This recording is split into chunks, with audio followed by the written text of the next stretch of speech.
Hey, come on in, come on in, come on in. It is Tuesday. It's once again 8 p.m. Central on a Tuesday. So you know what that means. It is once again time for Tea Talk Tuesday.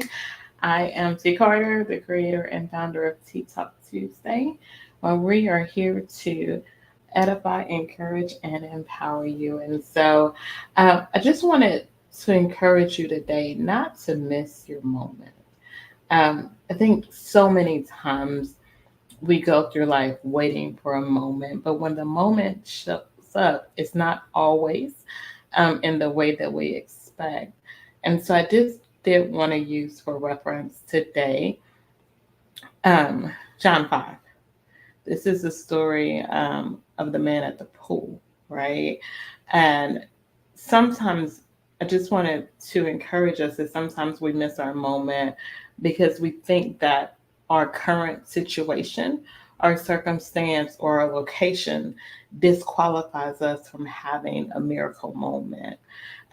If you're familiar with the story, you know that Jesus sees this man lame in this paralyzed state in a place where he should be based on his condition.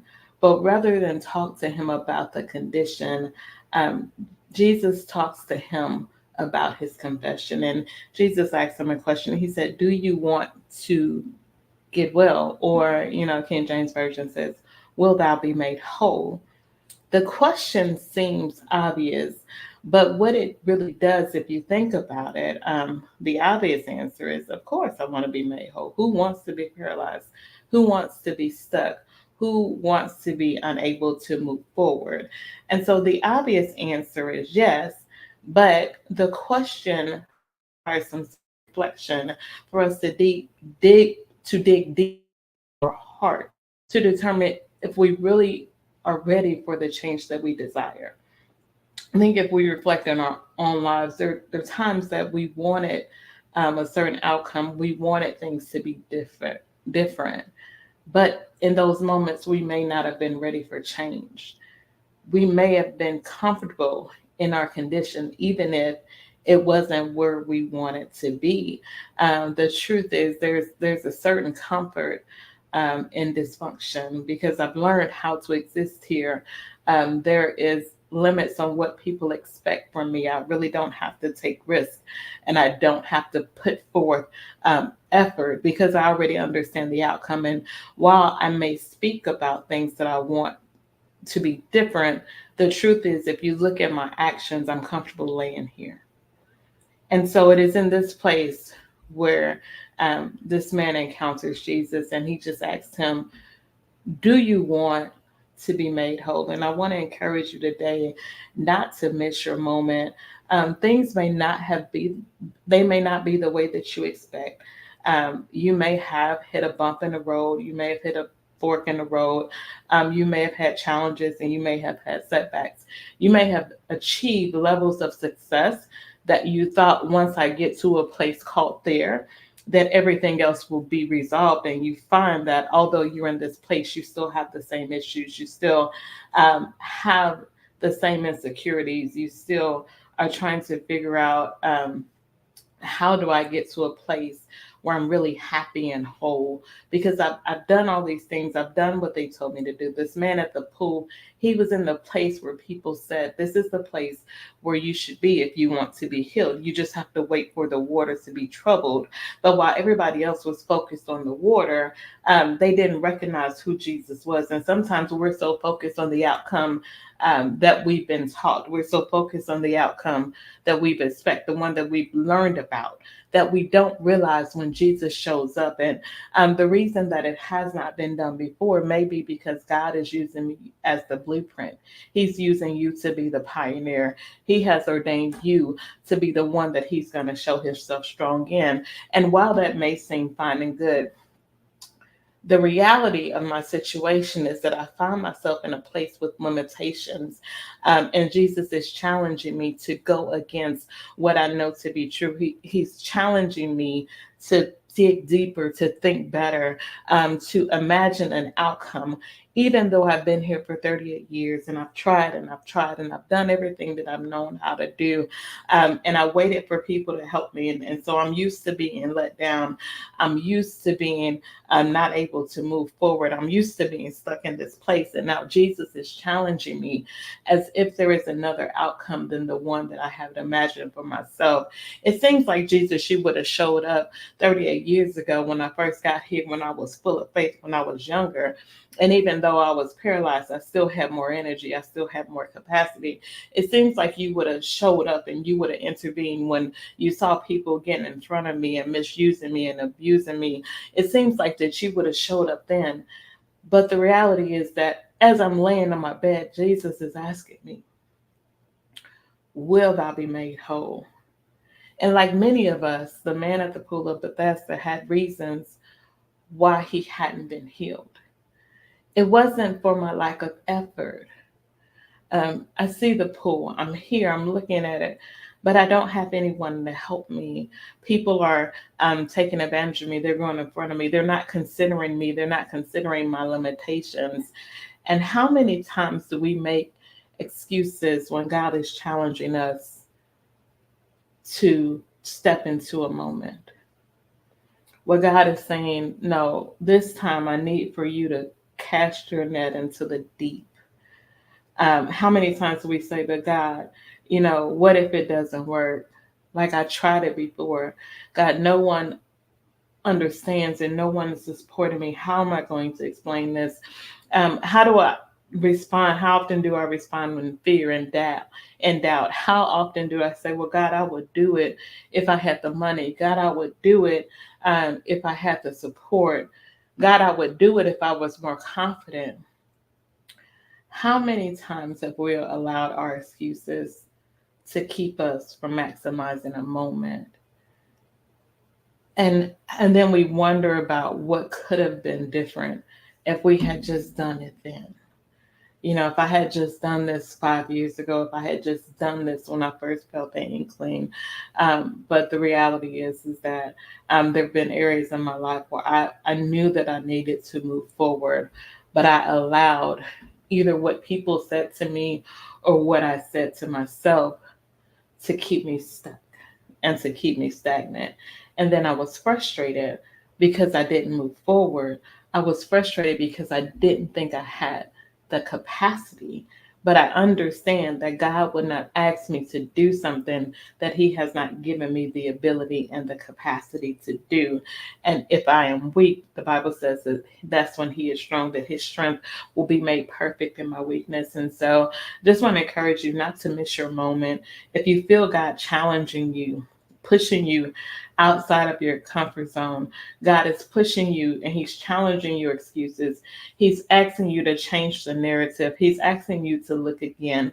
He's asking you to launch out into the deep and try again. I want to encourage you that this time, what if it does work? This time, what if they do respond? This time, what if your body is healed? This time, what if the debt is canceled or you're able to pay it? What will happen if God does exceedingly abundantly above everything that you can ask, think, or imagine in this circumstance where you're afraid to take action? Because what struck me in this story is God be made whole. And the man at the pool, he responded with all these excuses, but Jesus never responded to the excuses. He responded with a command. And he told this man to do the one thing that he lacked the natural ability to do, to get up. So I'm paralyzed. I have this limitation, Jesus. I'm here for this very reason because I want to be able to walk, but with no guarantee, with no instruction, without you didn't touch me, you didn't pray, you didn't do any of the things that you have done in so many other situations. I may have had faith if you had laid your hands on my legs. I would be more confident if you had prayed and the heavens had opened. I would even probably feel a little bit better if the water started troubling, but there is no natural manifestation or indication that what God commanded me to do will work. But at the word and the command of Jesus, I have to make a decision. How will I respond? How will I respond? Excuse me. Because my response is going to determine what becomes what my reality. My response will determine my reality. And so the command was simply to get up. Even though I'm paralyzed, even though the doctor said that this is impossible, even though no one else around me expects me to do anything but lay here, Jesus is talking to me and he's telling me to get up. And even though it doesn't make sense to my mind and it may not even make sense to my spirit, if I'm going to be honest, there's something on the inside of me that's saying, hey, you need to get up, right? But not only that, Jesus didn't allow me to get up first. He says, get up and then pick up your mat and walk away. So I need for you to change your posture. And then I need for you to use your strength to pick up the thing that you've been laying on. I need for you to pick up the thing that has been the source of your limitation, the thing that has continued to testify to you that this is where you belong, that this is as good as it's going to get. The thing that connects you to this place is your mat. So after you stand up, then I need for you to pick it up. And then I need for you to walk. And it required an immediate action because I don't know about you, but there's some things that God has called me to do where if I meditate on that thing, I may hesitate and I may change my mind. And so it was the immediate action that required this man to act in faith without hesitation. So we have to be decisive in this moment. We have to take decisive action.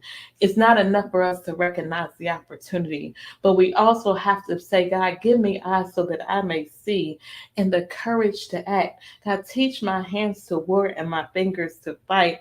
What is it that you're calling me to do in this season? Because what I'm beginning to understand is that when I get finished praying, then I need to be able to push through. I need to press through because after I've done all that I know how to do, God, I just need to press through. The Bible says, forgetting those things which are behind, forgetting the things that I tried that didn't work, forgetting the things that broke my heart, forgetting the people who didn't support me, forgetting the people who used me and abused me, forget the times that I was in fear, forgetting the times that I doubted, forgetting what is behind me.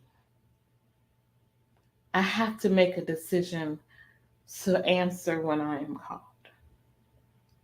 So I want to encourage you to get up out of your situation. Whether it's been 38 years, 38 days, or 38 minutes, in this season, we have to be mindful that we don't miss our moment. There's always a reason that I can lay down. There's always a reason that I can stay in this situation. And some of them may be valid, but they won't bring me victory. So I want to encourage you to get up. And even if you tried before, to try again. Even if you trusted God before, to trust God again.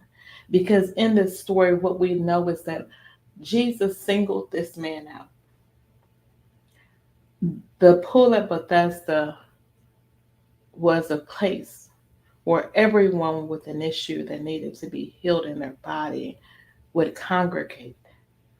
But out of all the people that were there, Jesus called him out. And I believe in this season that Jesus is calling many of us out. And sometimes, I've been in this mode where God, get somebody else to do it. Like all these mats here, seems like there may be someone else who's more capable, someone else who's younger who can have the benefit. But Jesus called and he said, get up. Just get up. He said, will you be made whole? I did not respond in faith. I responded with excuses. But because Jesus knew my heart and he knew the purpose for which I had been created, he commanded me to get up. And the thing that struck me in this story is that he never called this man by name. And so when the command came to get up, the reality is based on the power that Jesus was endowed with. Anyone who responded could have gotten up. But do I have the faith to get up? To say, this is my moment. There's something that's happening that hasn't happened before. You may be stuck, you may be stagnant. You may have an issue like the woman with the issue of blood. You may be like the widow woman who has said, that's it, I've done all I can do. I'm going to use this little bit that I got and I'm going to make a cake for me and my son and we're going to die. Like, I have come to the end of my rope. But when you hear Jesus calling, are you willing to get up?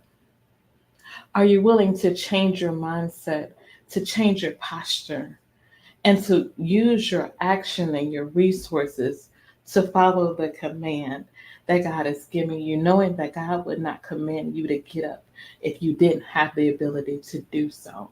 But also, that after I get up, the other instruction was to pick up my mat, because this is my testimony of what God has brought me through. I now am holding the thing that used to hold me. I now have power over the thing that used to have power over me. And when this man would walk away from the pool, the mat will be an indication of look how far God's brought me, and look how far I've come. And sometimes we want to hide our mat, or we want to leave it behind, acting like I got here all by myself. But the truth of the matter is, somebody else will see my mat and know that there is a God in heaven. Someone will see my mat and know that God is a miracle worker. Someone will see my mat and want to understand, how did I get to the place where I was now able to hold what was holding me. And in that, there's a strategy. And so in that strategy, I can also share and testify, but also tell other people that if you just don't miss your moment, the first thing you got to do is get up. Because sometimes people are stuck and they don't know how to get a breakthrough. They don't know how to get out of that situation. But my mat is an indication that I'm qualified. My mat is an indication that I graduated, that I overcame what tried to overcome me, that I got the degree and I got the t-shirt. My mat is an indication that I'm best qualified to help you pull through. I'm best qualified to help you get up, because I can use the same strategy that God gave me and help you in a similar situation. So I want to encourage you that once you get up, don't leave your mat behind. Don't be ashamed of what may have held you captive. Don't be ashamed of what may have kept you bound, what may have kept you stagnant. Because the Bible says that, and we know that all things work together. And so the truth of the matter is, I wouldn't be the person that I am today had I not had a paralyzed situation. If I didn't have an experience where I was stuck and I was stagnant and I felt like I didn't have the support and I felt like people weren't helping me, people who had the ability to help me, that I felt should have helped me, walked away, and they overlooked me. But it was because of those moments, not in spite of those moments, that God used that moment to grow me. He used it to strengthen me. He used it to create in me a clean heart and to renew in me a right spirit. So I want to encourage you to get up and pick up your mat, but not only that, to walk. Because the place that I was in was conducive to the ailment that I've been delivered from. The place that I was in was designed to cater to my confinement. And so I can't stay there. I no longer identify with that place. But the reality is, I've been in this place for 38 years, and I don't know what has happened in the world in the 38 years since I've been stagnant and I've been contained. But the truth of the matter is, I still have to have the ability to use what God has given me. I used to have legs that didn't work, but now my legs work.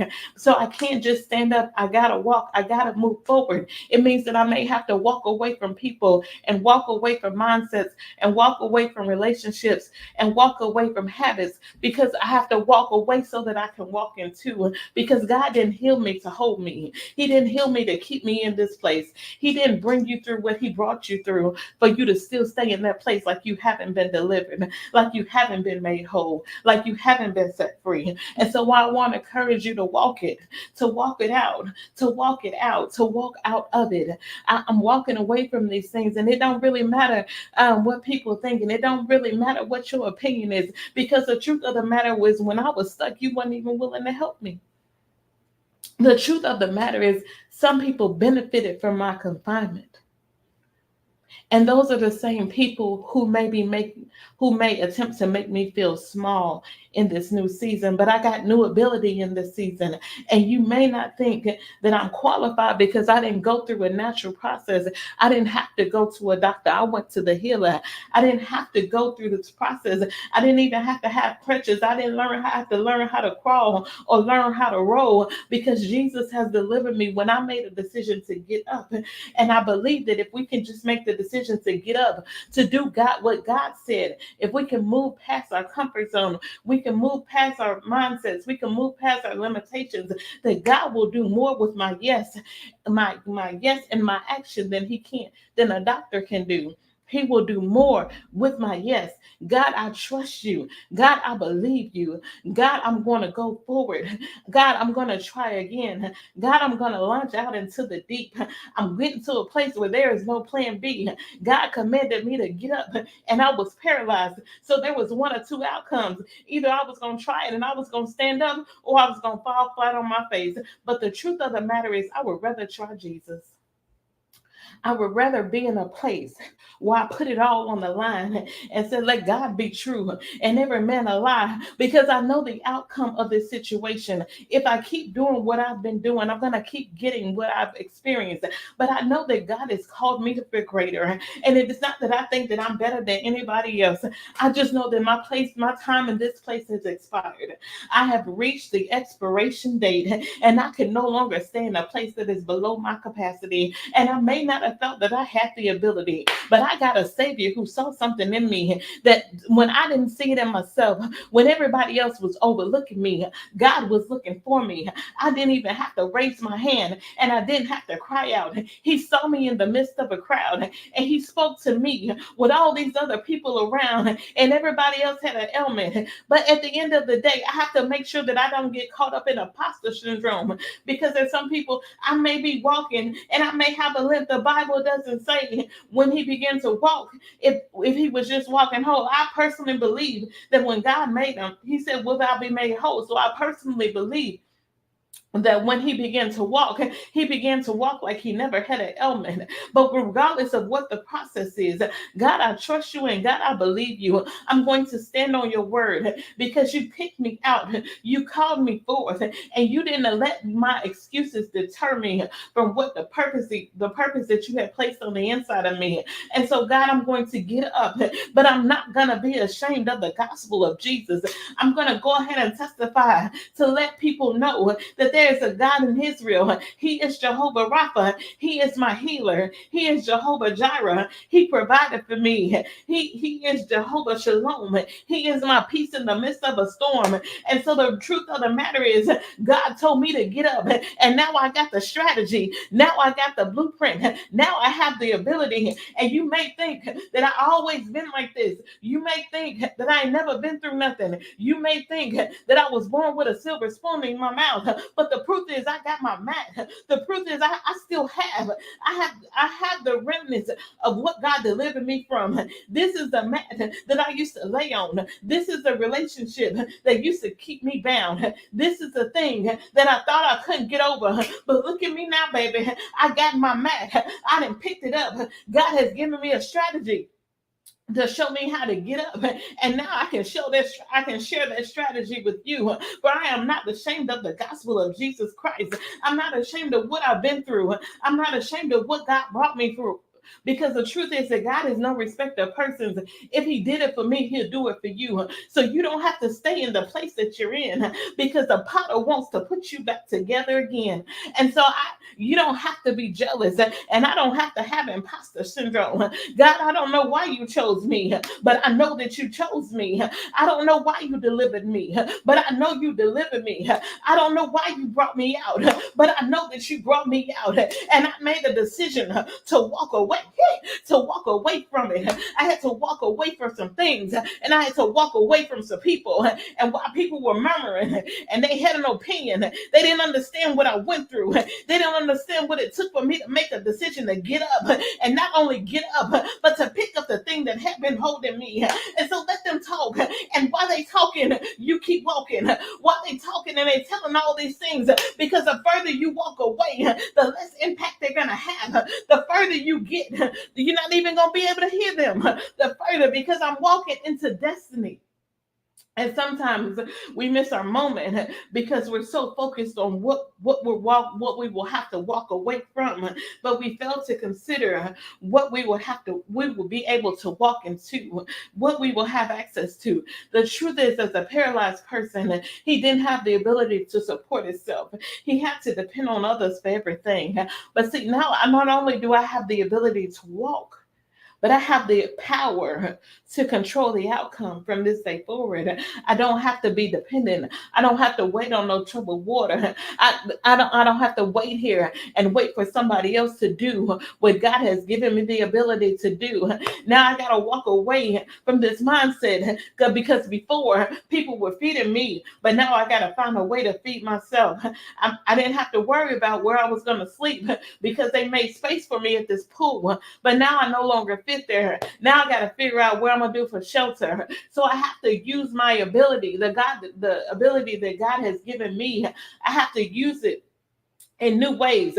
I have to stretch muscles and use muscles that I never used before. I may not even know. It may feel funny. When babies start to walk, they be wibbling and wobbling. There's this depth perception and all these other things.